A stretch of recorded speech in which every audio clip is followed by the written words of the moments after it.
So for this Facebook Live, just a spur of the moment one, unscheduled, I'm with my good friend Sarah Koulias, who's a fellow camp director. And we're just going to be talking to each other today about traits of parents who are really great to work with. So welcome to my FaceTime Live on Sunshine Parenting, Sarah. It's very fun to be here. So we've just talked a lot over the years about just in our work with the kids at camp, how certain parents are just really awesome to work with. So do you want to just share maybe one of the things that you really like about parents who are especially awesome to work with? Sure. Well, I think it's one of my favorite parts of our job is getting to form these really positive and effective and fun partnerships with parents. And I can look at all those that I feel closest to and energized by. And one of their common traits is they understand that children grow through challenge. They understand that human beings are wired to see a challenge or a task and then want to work at accomplishing it. And they see that that's where real esteem comes from. So these parents are not afraid of a child having to try again, or maybe going to camp not knowing anybody because they get to try and succeed at making a new friend all on their own. And I love when parents understand that camp is this perfect setting to take on age-appropriate challenges and learn and grow in that way, rather than us as grown-ups sometimes protecting them so much that their growth is stunted. Oh my gosh. Yes, I agree 100%. It's interesting too, that thing you just mentioned. I don't think I've ever had the conversation with you, but you might have that same experience of parents who will say, oh, I can't find a friend for my child to come to camp with. So, he's not going to come to camp. Maybe next year if we can find a friend. And I don't know if you have the same thing, but when you have a parent say that, what do you like to tell them about kind of whether a child needs to have, like the first time they come to camp, whether they need to have a buddy with them? What do you tell parents? I'm just curious if it's the same thing that I share with them. Well, it likely is common, and it would be the same as any coach who might be welcoming a new player on their team or a teacher welcoming a new student into class. If I tell parents, if we do our job well, we have trained the staff to be watchful and ready and equip kids to make friends, and we will create spaces immediately for them to be able to make a new friend within the hour that they arrive. And by the end of day 2, they will feel that they very, very much belong and are valued in their cabin. And I named some of those activities. I know you guys are utterly intentional as well in helping them connect. And ultimately that grows to the conversation of, will you trust us? Because we're committed to your child connecting too.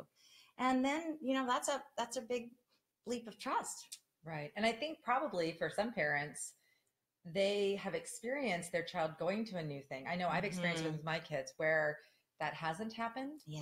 And so you do feel like, oh, I wish I had had a friend who could go to this team for the first time together. And so I understand why parents would come from that perspective, because it feels like a comfort. Yes. Having that okay, going into this, they have a buddy, they're not going to be lonely. Right. They have that one connection. It's not going to be so scary. But I think oftentimes parents don't realize maybe all the things that are put into place to help them connect right away. Sure. That's such a good point. It's funny, we weren't even thinking about talking about this, but but this has come up. It actually came up just this week. A friend of my husband's texted and said, oh, we couldn't find a friend for, and this is like a college friend, and just, it's too long of a thing to explain, especially via text. Right. How you don't need to know someone ahead of time for our kinds of camp programs. Right. Yes. And hopefully if we get our way in educating other people like teachers and coaches, that connection should be the first thing. Absolutely. No matter what new thing is happening. Right. So that kids can always feel welcomed and like they can make friends in all different settings. Yes. Yes. But that's a great thing but that is uncomfortable, even at a place like our camp, for a parent to put your child on the bus to camp when the parent doesn't know any of the other kids and your child, that is a scary thing. So that is a trait though, of just knowing that parents who know that challenge is going to be good for their child. And some of those parents who say, wow, this will be a stretch for him or her. He's he's a little bit, quieter and maybe shy at first. And then when they ask, what can I do at home before he comes? And we role play, introducing yourself and looking someone in the eye and kinds of questions to ask a new friend. And parents can do a lot of equipping at home. Absolutely. Which I'm delighted to see. And there again, there's that great partnership. Yes, which leads to that another thought that you and I have talked about a lot, which talk about just sort of partnering, like how we feel about sort of, here are these parents trusting their kids with us, how do we work with them? How does that relationship work really well for the benefit of the kids? Well, I think you said a key word, and that is, it's to the kids' benefit. When their parents, we as parents work with their teacher well, work with their coach well, even their doctors, their neighbors, their friends' parents well. And the same goes at camp, of course. So if we have a special question about maybe a behavioral issue going on with a camper and we have not been able to resolve that or shape that behavior well, I love when I can call a parent and say that your child is thriving in these ways. And here's one way that we're having some speed bumps. These are the strategies we tried. Has this happened before? And what advice will you give us so your child will continue to be successful? And then when those parents will share ideas, I learned so much from them. And they also, I hope, see that we are doing our darndest to help that kiddo succeed. It's a very different response than, maybe some defensiveness or some fearfulness. But that's on us to make sure we communicate. We have your child's best interests at heart. And not make them feel like, I think the same thing. No kid is perfect. Oh, of course. And all of our kids have their quirks or, special behaviors. And parents obviously know their kids best. So by sharing with us, this is something that's been going on this year, or what we've been finding at home. And here's what, the teachers found helpful, or what we found helpful. So, I'm going to let the counselors know. What parents, Exactly. How do you feel about parents who are really thorough in their forms? Oh, it's the greatest gift. It's the greatest gift to tell us all about your kiddo and that personality profile. Yes. Well, and I think, sometimes I think parents are hesitant. That's a lot to trust people you don't know with kind of personal, very personal and confidential information. And it's interesting to me, and what we always tell our counselors, and I wonder if you tell your counselors the same thing, is when you have a child who has a very detailed, like ours are called camper profiles, yours is called a personality profile. So, instead of going, oh my gosh, there must be a lot going on with the child because of all this information, I say to them, oh, that kid will be fantastic, because that's a child whose parents are really involved, know what's going on with them, know how to help them and succeed. And so by them providing us with this information, we get this step up when we haven't met the child yet. They arrive and we already know so much about them.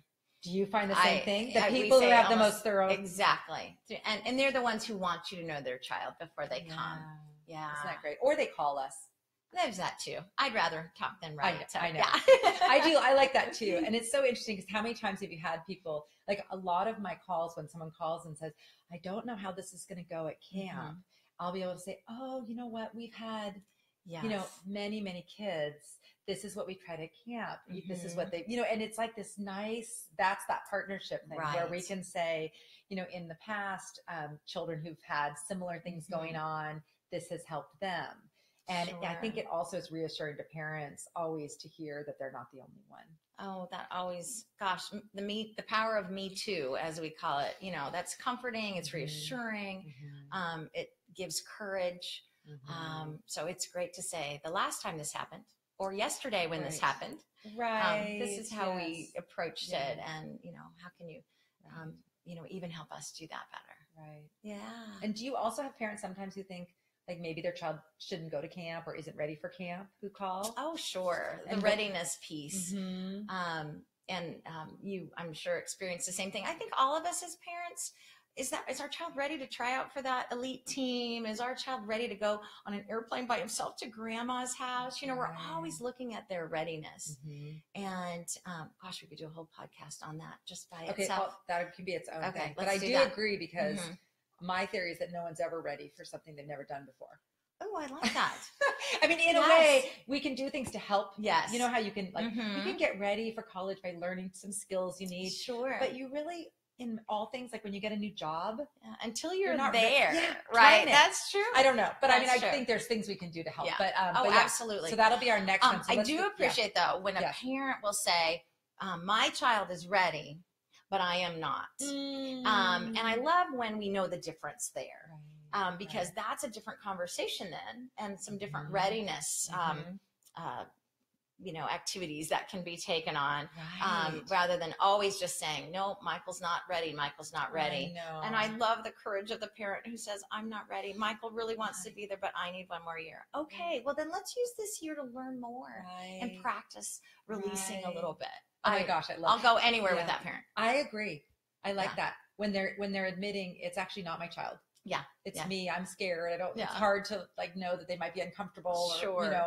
And I certainly have felt that way before with new experiences, so. For sure. Yeah. Okay. So let's talk about some other things, that great traits of some of the great parents that we've worked with. Remember this one? Oh, yes. I so appreciate the parents who understand that at some point, to gain age appropriate and healthy independence, our kids have to start trying new things outside of our home and away from us. When they're little, you're there for the first steps and the first tasting of peas that get spit out all over the kitchen table and all those firsts. But pretty soon, a teenager or even an adolescent needs to know, I made a friend without my mom helping. I tried a new sport or climbed that wall without having to have dad close by. And what that builds in a young person or in all of us is just invaluable. And I once, a few years back, was talking with a potential camp mom, and she was asking fabulous questions about camp. Her kids were interested in going, and her husband really wanted them to go. And she finally said, you know what, I'm not going to be able to have them go to camp because I have made a commitment that every time they do something new, I'll be there. I loved that her heart was to show support and to enjoy that new learning with them. But at some point, it could possibly communicate to the child that you actually aren't capable of getting up on that wakeboard on your own, or doing that backpack, or trying that new food, or making that new friend without mom there. And certainly, we all probably know kids who are off at college who still call to check in on their outfit with their mom. Oh gosh. And so, I want to be thoughtful with parents of when is the right time to let them, again, age appropriate challenge, have them try to do it. And so they get to say, Mom, Dad, I did it. Right. So. And I agree. So so parents who are willing to let their child have some of those adventures and experiences, whether it's camp or a school or other programs or a sport, without the parent just right there. And telling them how to do it. Yeah. I think that is an important thing. And I think it is hard because you do want to be there for the kids, but I think sometimes kids aren't as brave when their parents are there. The few times that we've done like family weekends, we notice the difference of how kids act with their parents right there. It's almost like when their parents not there and we're like, do you want to try, this ropes course? And they're like, yeah, I think I might try it. Yes. The parents there, sometimes they look at their parent first.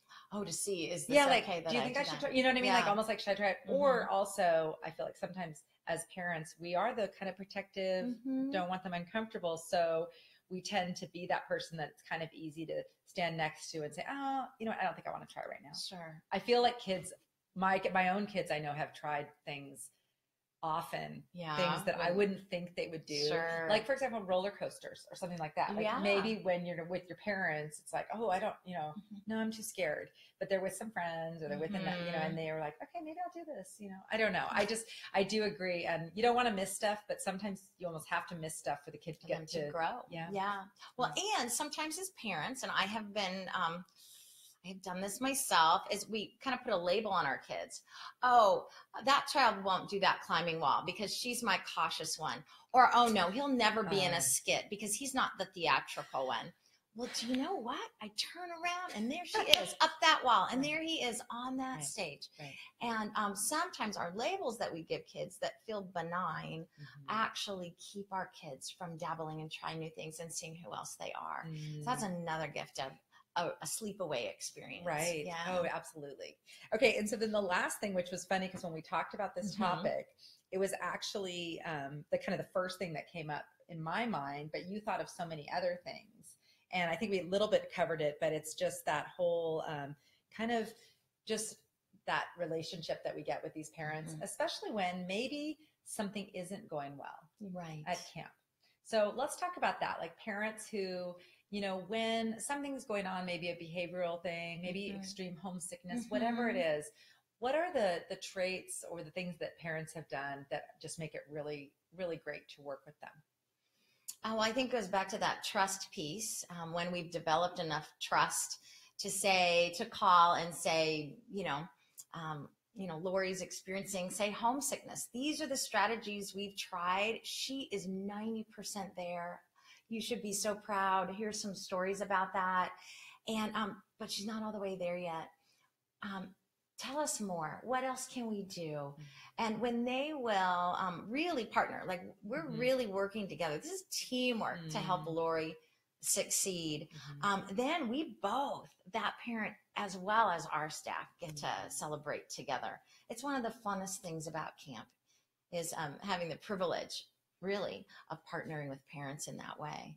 And we also have a lot to learn from parents.